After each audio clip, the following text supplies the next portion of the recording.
Hello and welcome, dear listener, to the Stargazing Podcast. Come, join us by the fire. There's a lovely starry sky above. We're here to talk about the development of our game, Stars Align.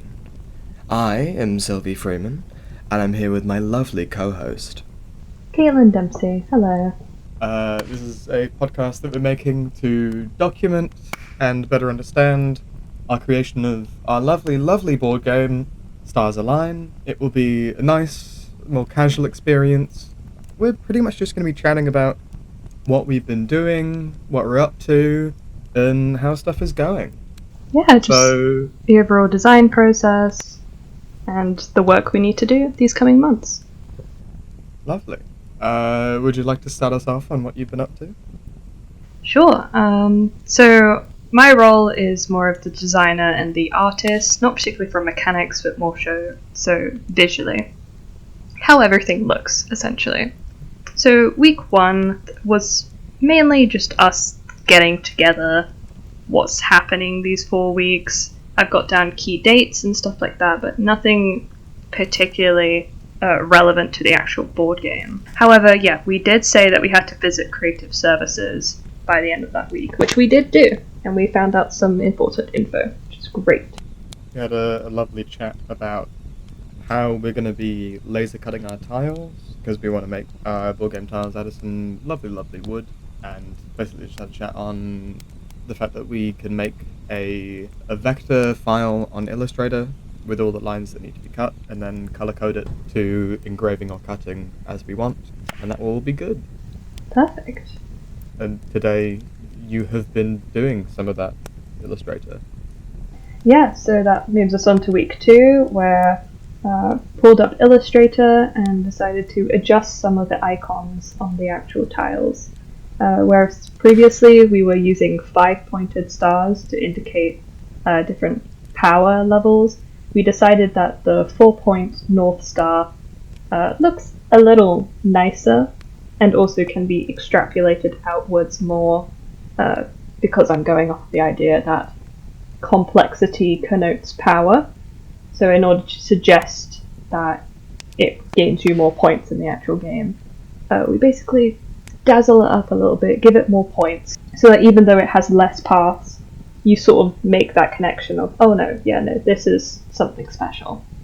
Yeah, it's something fancy. Exactly. Fancy schmancy to make it feel real good.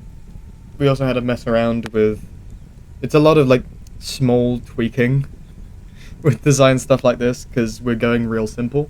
It's you being like, okay, how do I get these small lines to look like they're going to the center without looking overcrowded?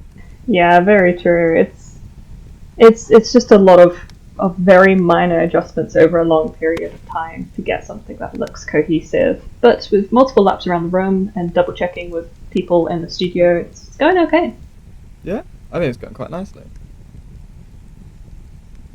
Do you want to explain why we're going more simple? Because we can lay out a lot of our base design here. Why are we going simple? Give me a recap. Okay, that's fair enough. We're going simple for a couple reasons. Firstly is simply just accessibility.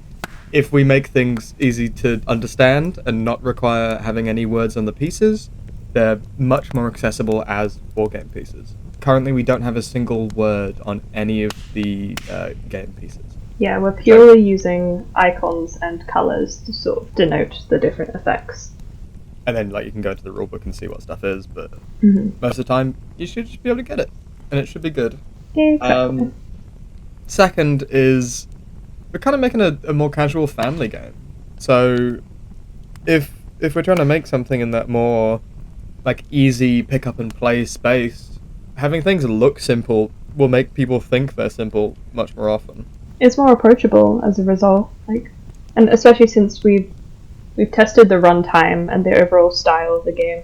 Runtime is maximum 40 minutes, and despite a few people being a little apprehensive of the rules and maybe the point system, once people have played, it's shown to be picked up rather easily. So yeah, I mean, we've played. I estimate we've taught 8 to 10 people the game. Must have by Right. now. We did a lot of playtesting in semester 1. Did a lot of playtests in semester 1, and also I taught it to a couple of people over Christmas as well. Oh, nice. Yeah. I got to test the dickhead coefficient. And what did you conclude from that? It is the metric in which I'm trying to balance the game, so being a little bit of an asshole is a benefit. Screwing over your team, not your team. Why am I saying team? Your opponent. Screwing over your opponents a little bit, like some strategic turning here and there, maybe a bit of stealing, can be incredibly strong and can win you a game if you pull it off right. But if you spend your entire time just twisting other people's pieces and meddling in their affairs, you don't get any development of your own done, and you end up losing on points. And it got perfectly exemplified when I played with a mother and son combo, and this son is a bit of a problem child. And I say this, he's, I think, 23, so I'm not describing a small child here, I'm describing a fully grown man who is also just separately a bit of a problem. So, interesting. And he spent his entire time... It was a little bit drunk on Christmas Eve, but he spent his entire time just turning his mum's tiles while she was trying to build up. Oh dear. Because he said, look, I think at this point in the game, it's about halfway through, I can't work out a way to bust Sylvie's defense. I think I'm going to aim for second. And I didn't want to say it. I was very thankful that he was being so rude to his mother. Because it allowed me to perfectly test just how it was balanced out. And he ended up coming short, and in a surprise victory, the mum was brought out into second place, a few points above her son. Oh, interesting. And she was having a rougher time just having her son continually mess over her structures. And the sort of, not just relief, but, pride she had on her face when she was like, oh, wait, no, I've pulled ahead. It was, I think, very good proof of my concept. Also, I do mechanics, and I'm going to end up doing sort of more of the social media end of stuff. I think we're also just a bit of a flexible team. Responsibilities. Yeah, but we intermingle and share them, so... Yeah. Also, I think we both come from an arts background, so we just discuss. Yeah, we have very similar thinking tracks.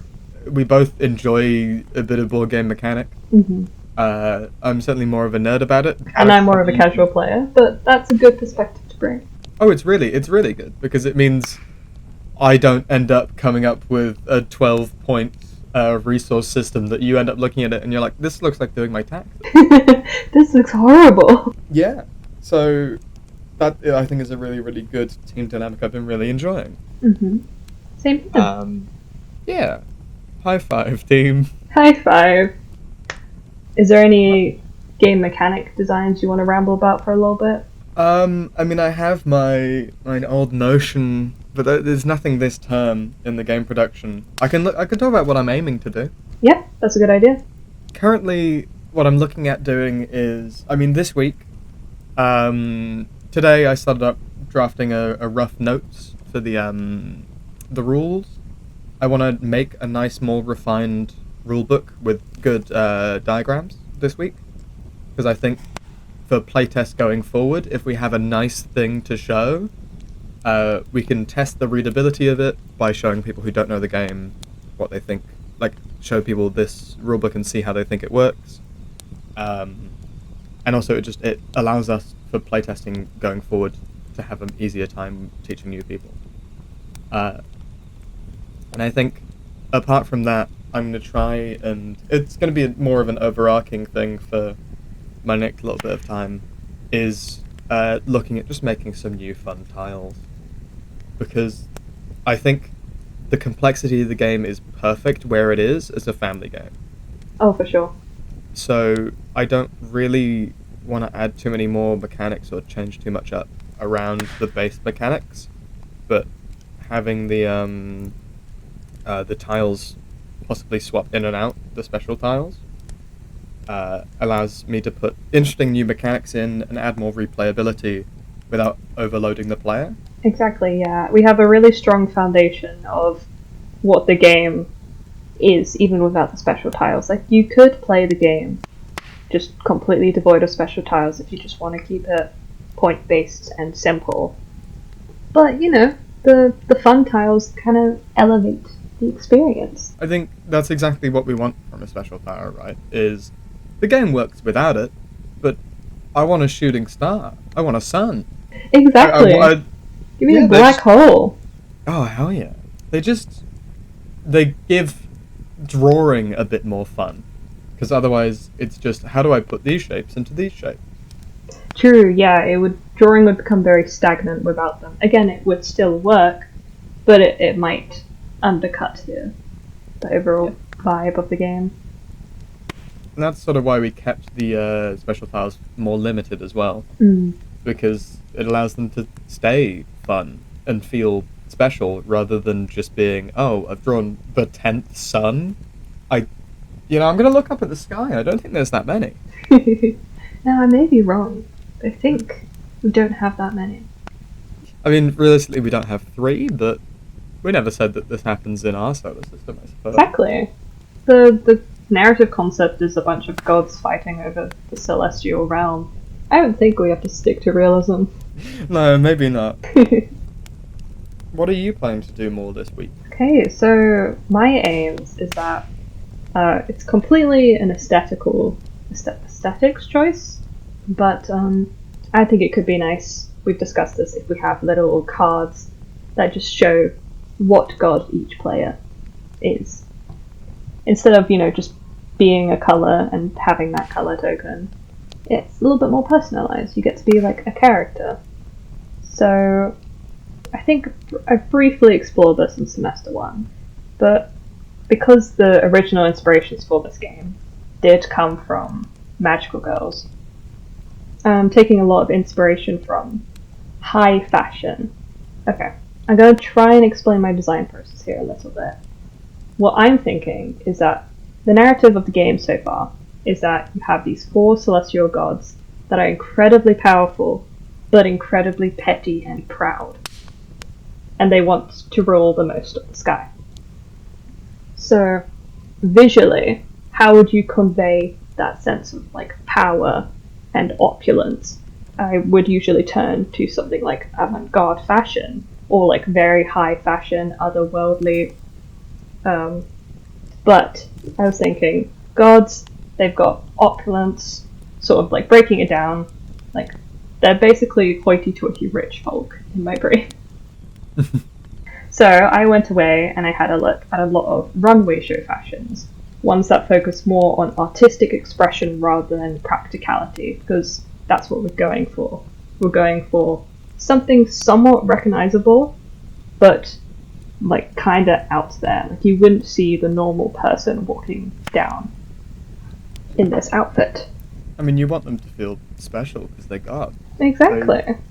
They have to be something that's notably a cut above.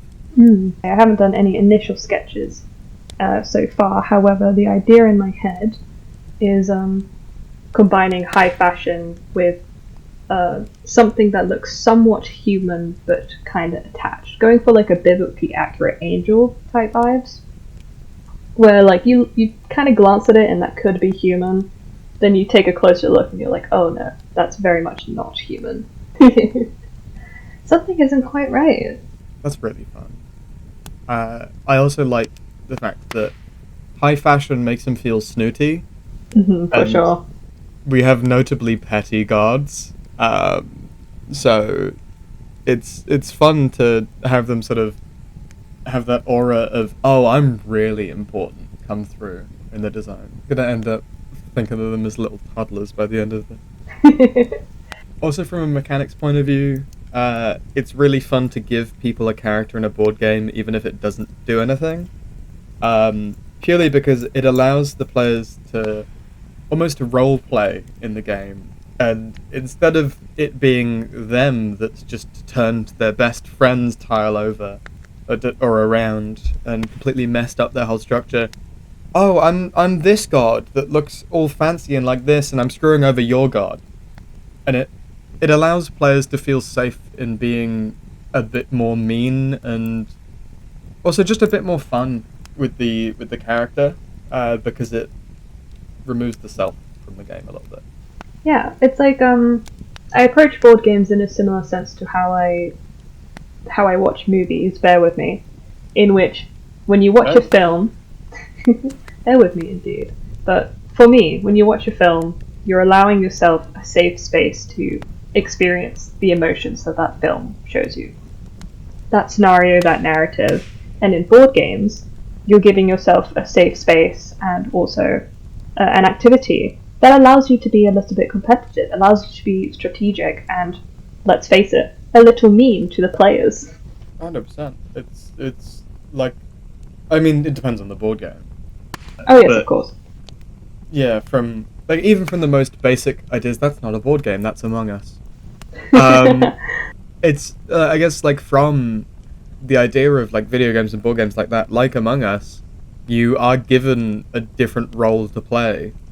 If it was your face there and you were running around killing people with your own face pasted onto your little character, it would be a little bit more weird. Yeah. The layer of separation really, really helps. For sure. Do we have an overarching goal we'd like to talk about with this game? Do you mean in the entire game, or just our miniature goals heading for this week? Anything, really. I mean, I'm happy to chat, simply. Very true. We can talk about different types of wood and what we want in terms of like the mixing. I believe you mentioned having a little bag to mix tiles. Yes. Yeah, so with the fabrication of the game, we're looking at wooden tiles that are laser cut, we've painted, getting some kind of bag to hide them in, because it's like a Scrabble situation, where if you tried to shuffle Scrabble tiles like regular cards, one, it would take ages, and two, it wouldn't work. Yeah. So if we just put them in a bag and have them shook around a bit, that works a lot nicer. Yeah, I think the bag should be easy to procure. The different types of wood is more of an interesting discussion. No, I just want to say I'm not too well versed in the types of wood and which ones would be best to work with. I mean, I think I'm gonna sit down and look up wood for a bit, which this course really has taken me to some places I didn't think I would go with research. Like, spent a full week on marionettes. Yeah. I'm going to be looking at wood and ants I've done, and mushrooms. Yeah. But no, I think your idea for just making an MDF prototype of a couple of different designs, the laser cutting, is really, really good, really smart. We can work out what we like from there. That's what I'm thinking. Then, like it'll be a little costly, but I think for such simple icons and such minor changes, I think what's really going to sway our opinion is actually seeing it in person and feeling the size as well for tiles. Oh, 100%.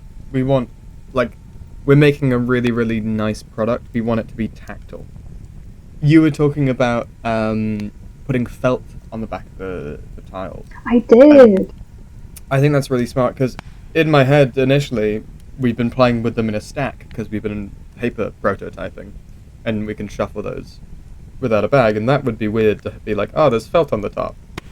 But if it's going in a bag, you're 100% right. We can add felt to the back, so when we place it down, these wooden tiles don't scuff any surfaces, they work nicely. Also means they don't slide around a lot as well. 100%. That's something that, because we've not got a board or anything, we have to sort of worry more about the fact that this is going on multiple different surfaces. Exactly, yeah. So we need to make sure it's non-slip and also nice to the surfaces. And also, a nice thing is, you can play this while it's windy outside. True. Is like so many card games out there, you play and you're like, oh my god, all the cards are blowing away, I guess we just can't play. Yeah, because they have also, enough weight to it. The incredibly niche thing that we worked out is, if we make a tactile way to tell what the front and the back of a tile is, which I guess we would have a little bit with the engraving, but we'd have a lot with the felt. When it's pulled out of a bag, the reveal can be more dramatic because you know which way is face up.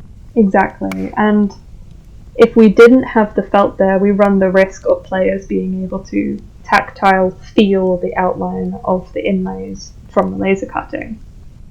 Yes, 100%. I think a particularly cheeky child could still probably have a thumb around and try and work it out. But also, if you're just sat there feeling different tiles in the bag, it's pretty obvious what you're doing. True. We would hope that players in the actual game would regulate it, and or not regulate it. I guess it is up to them. At the end of the day, players can make their house rules. It is weirdly in theme for someone to be trying to be sneaky and under the table. They'd be like, oh, I can maybe just get away with having a little feel to see which one's the sun tile. Or Exactly. whatever. The overall actual game experience is quite cozy and methodical, I would almost describe it. But it is still contrasted by, you do still have the mechanic of screwing other people over, and also the narrative of the gods screwing each other over. Yeah. I read an article that was really interesting about tile placement, and it just talked about the simple, like, the reason why it's so common as a family game, and why it works so well as a family game is, one, placing tiles and placing things in order is such a innate and natural thing, because we do that with everything else, from like putting away your laundry to like stocking shelves and stuff. It's such a strong part of our existence, is just vaguely organizing things. Humans love to categorize. Oh, we really do. But yeah, that's like a really easy thing for people to pick up young, and separately, it also is something that there's an innate enjoyment for just looking at something you created as a group. Like at the end of a game of dominoes, you can be like, oh my god, we have such a weird, complicated web of things that we've made. And I think, especially having really pretty tiles with all of that, will be like, we've made these constellations. Isn't that really nice? Yeah. There's a secondary enjoyment of, like, after the competition is over, just seeing what you all made together. Yeah. You can just look up, well, down at the night sky. Damn, we should make this board game so you have to play it on the ceiling. Oh yeah, that. Yeah, but it can come with a large metal frame and a magnetized platform at the top. You have to lift up your children, though. A little star-themed stepladder that we sell separately. Ah! That'll be the second pass of the game, you know, the collector's edition, you know. Collector's edition, the stepladder. I mean, that is actually something I don't need to talk about, but I could. Is for like long-term supposed like business plan for this game. Mm-hmm.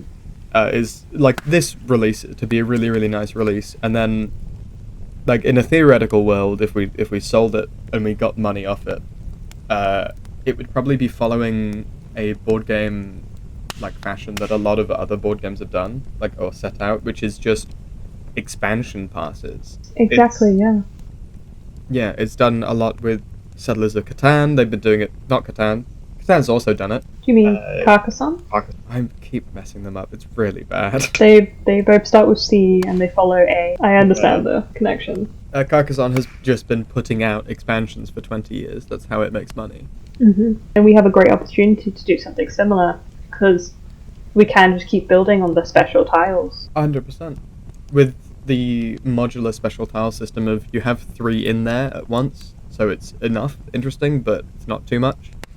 And you can swap around what special tiles you can have. Ideally, this is in a world where I can make enough special tiles to justify this. Enough fun ones. I can definitely make enough. It's, it allows us to just be like, okay, here's a bonus pack of like 5 or 6 different types of special tile. There you go. Or, like, Carcassonne added stuff like the river or different mechanics that change up the way the game plays fundamentally. There you go. which is much safer to do on an expansion, because someone already has to have the base game to have the expansion. So you can have the base game as like a nice, safe way to play the game that works and is great and wonderful. And then you can have something a bit more experimental or weird as the expansion, because they're already a fan. And that allows us to reach out to a wider audience. Again, the more like, I don't want to say nerdy board gamers, but people who prefer like a little bit more of a challenge. We want to branch out from the family-friendly setting.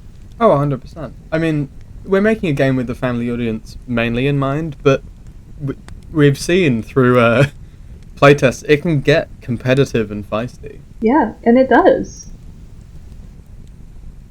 Is there anything else you want to bring up and talk about? Not particularly. I do want to suggest, though, just to end off the podcast, I think we should have a recap of what we'd like to do this week, what needs to be done this week, and what we'll be doing moving forward in the next week, not particularly in like the wider scope. Of course. I mean, I think my main goal is to make a nice, like, well-polished set of rules. I think that's what I need to do. Yeah, I think that's good. I think as a bonus for every week, I'm separately going to be thinking about bonus tiles. Mm-hmm. I'm going to be writing up a list of wacky ones, and then occasionally, once I've got like a couple that I want to try out, I may just be like, hey, Caitlin, play our game again, but I added weird things this time. Well, that's great, because we have the paper prototype. We can very quickly iterate and adjust these things. And then the icons don't take too long for me to draft up, so... Well, also, if it's a paper prototype, I could just draw some on Hacktoon. Exactly.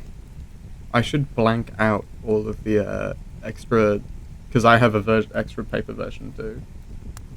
I should blank out all the tiles and then make them unique. Yeah, so no, it's cleaned up PDF of the rules.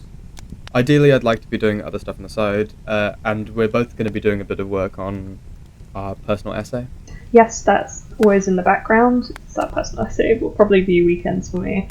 Yes, that's fair. I think I'm going to be between weekends and occasionally a Thursday, depending on how well I'm keeping up on it. True, actually. Thursday mornings might be a good shout, because we then have a lecture in the afternoon, so...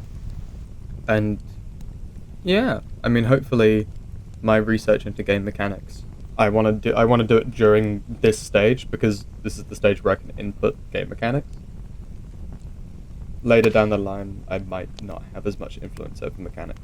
Yeah, because then it would be more in, like, the production of things. Yeah, I'm in a similar spot to you, in which I'm researching astrology and different mythologies surrounding the night sky, which is going to be most relevant right now when I'm thinking up of gods to design. So, I think I'm glad we both picked like things that are good for early development, because it means we can get our work done on this during the early development. It can help, and then in the late production, where we're probably going to be very, very busy, we don't have to deal as much with it. Yeah, we don't have to worry about it.